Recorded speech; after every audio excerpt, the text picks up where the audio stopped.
नमस्कार मित्रों, आप सभी का मैनुअल आर्ट के इस चैनल में आप सभी का हार्दिक स्वागत है।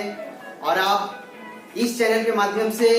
नए नए आइडियाज को आप सीखेंगे और बहुत ही अच्छे तरीके से आपको इस चैनल के माध्यम से नए नए आइडियाज के माध्यम से आपको रूबरू कराया जाएगा।